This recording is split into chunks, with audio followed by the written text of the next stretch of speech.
һәм химия терапиясе уза.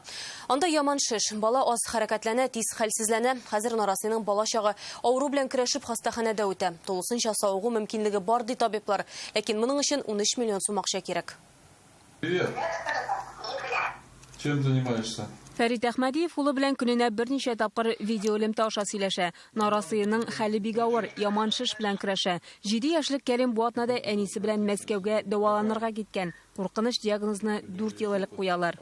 Менә бу проблем башланды. Диагноз безнең низкое дифференцированное нейробластoma запрушенного пространства, это онкология нервной системы.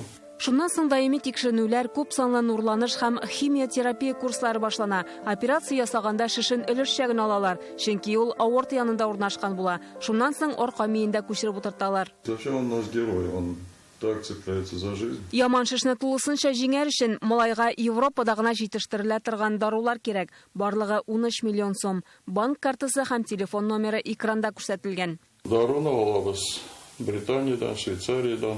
Аның бәясе бик зур. Безгә кирәк 20 флакон. Менә 9 флаконга без акча таптык. Тагын 11 флакон кирәк. Аның бәясе һәрбер флакон тора 1 200 000. Дәвалау курслары бүгеннән башлана. Соңга калырга ярамый диләр. Ранний подъем, обход врачей, специалисты. Все полностью расписано наркоза. Кәрим үзе дә үскәч табиб буланды. Быел 1нче сыйныфка бара. Тик аңа мәктәптә түгел, хастаханәдә укырга туры киләчәк. Онысына гына түзәрбез. Иң мөһиме бала исән сау булсын дия әнисе. Шулпан Касымова, Ринат Сафин, Яңа Гасыр каналы.